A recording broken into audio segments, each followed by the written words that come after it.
Құрметті өмірден алынған оқиға каналының оқырмандары, менің арнама қош келдіңіз. Мені қолдау мақсатында видеоны соңына дейін тыңдап, менің арнама жазылып кетуді ұмытпаймыз.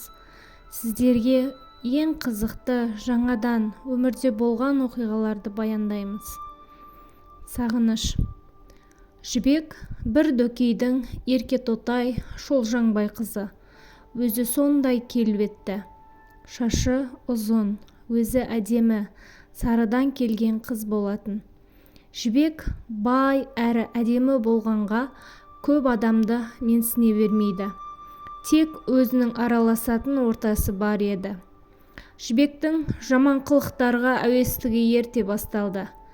8-ші сынып кезінде қасындағы қыздарға қосылып темекі шегуді бастады. Әкесінің байлығына сеніп, мектепті де жарытпады. Оқығысы келсе оқып, оқымаса тіпті қоя салатын. 2018 жылдың қыс мезгілі болатын. Досы Ербол хабарласып, бір құрбысының қиын жағдайда қалғанын айтып, үйіне бір күнге түнете тұруын өтінеді. Жібек еш қарсылықсыз келе берсін, күтіп аламын, дейді. Шамалы уақыттан кейін бөтен бір нөмір хабарласады. Өзін Інжу деп таныстырады. Ерболдың айтқан қызы осы болды ғой деп ойлаған Жібек есікті ашып үйіне кіргізеді. Інжу бір көргеннен Жібекке ұнамады. Түрі сұстылау келген, шашының бәрі қызылды жасылды болып боялған екен. Сырт көзге қарағанда көпшілікке ұқсамайтын ерекше қыз еді. Бірақ досының құрбысы болғанға сыр білдірмеді. Сол күні Інжу Жібектің үйіне бір күн түнеп, ертесі орталық базарға апарып тастауын өтінді. Сол жерде жігіті күтіп тұрғанын айтады. Келіскен екеуі орталық базарға барады. Жігіті Інжуді күтіп алды. Өзі орта бойлы, сымбатты, қара торы жігіт екен. Жібектің көзіне бірден түседі. Жігітте Жібекті ұнатқаны көрініп тұр. Өзі әдемі қызға қайта-қайта қарағыштап, көзін ала алмай тұр.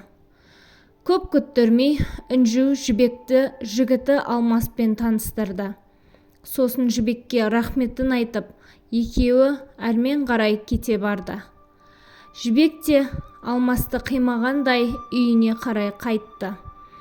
Сол күні Жібектің ойынан Алмас шықпады. Өзі әп-әдемі жігіт. Інжу сияқты қызды жігіті болғанға бір жағынан қызғанып, бір жағынан қимай тұр.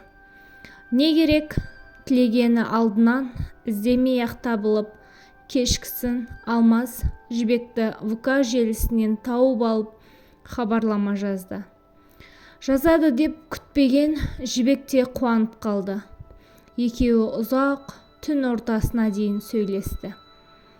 Ертеңіне орталық базарда қайта кездесетін болып шешті. Ертесі таңертең Жібек Алмас үшін қайта орталық базарға барды.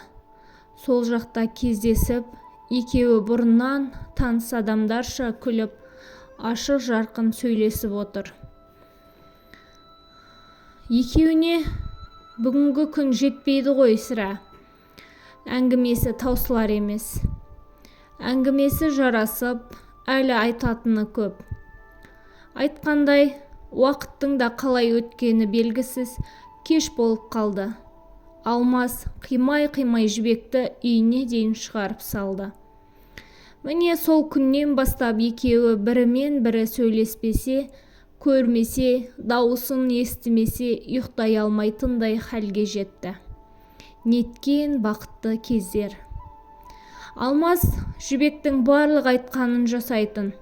Шын мәнінде ерекше жақсы ғашық болды. Күнде тәттілерін алып Жібекке келіп тұратын. Байдың қызы өз еркеліктерін көрсетсе де көтеретін. Себебі шын ғашық еді. Уақыт өте келе сол ғашықтықты Жібек бағаламайтын болды. Күндегі әкелетін тәттілерінен жалықты.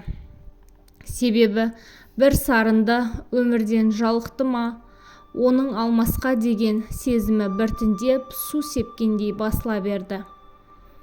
Енді Жібек бұрынғы әдетіне басып менсінбеуді шығарды.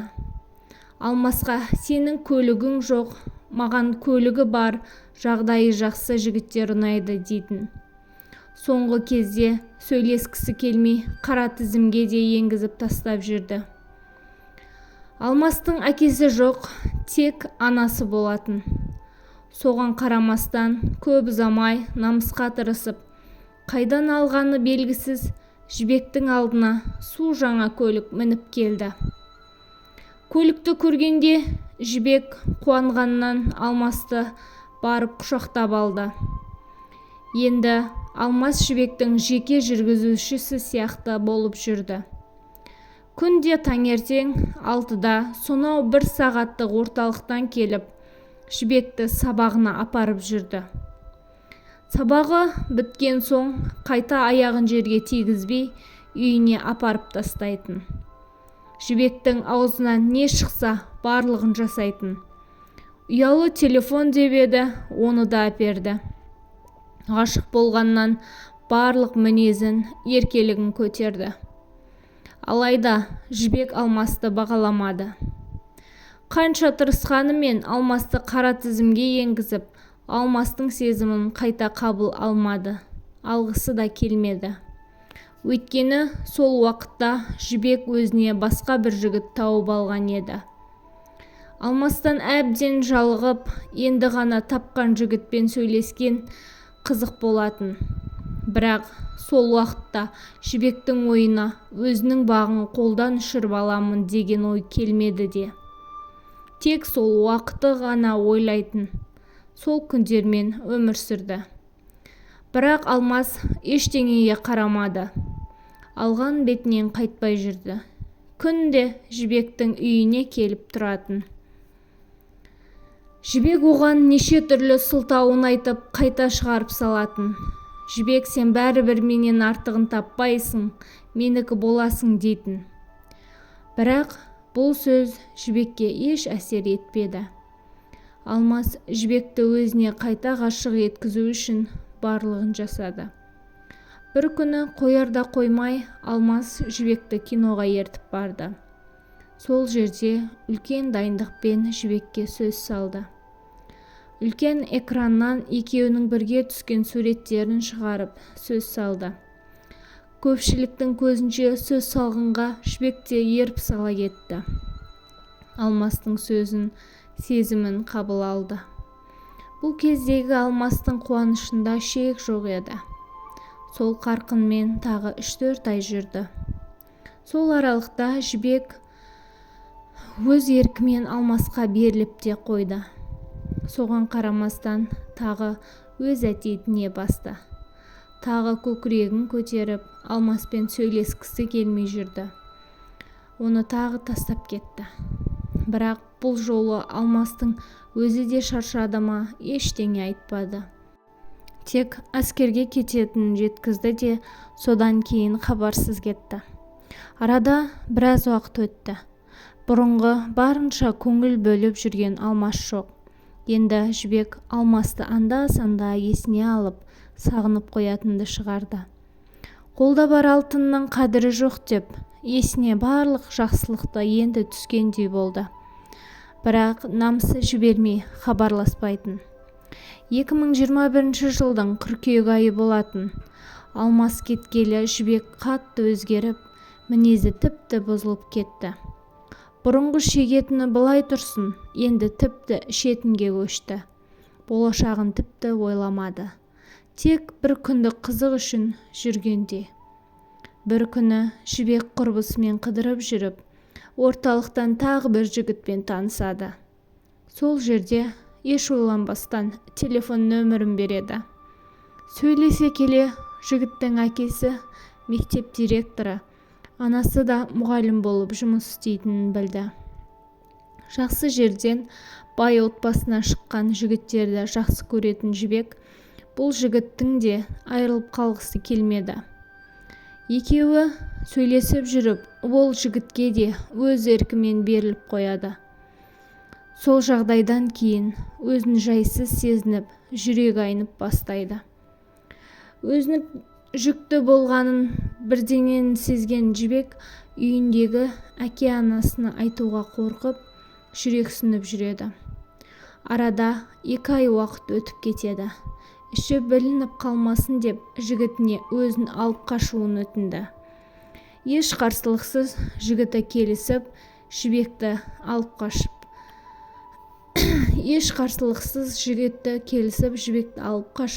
2021 жылдың желтоқсан айында бір үйдің босағасын аттап, ақ келін атанды.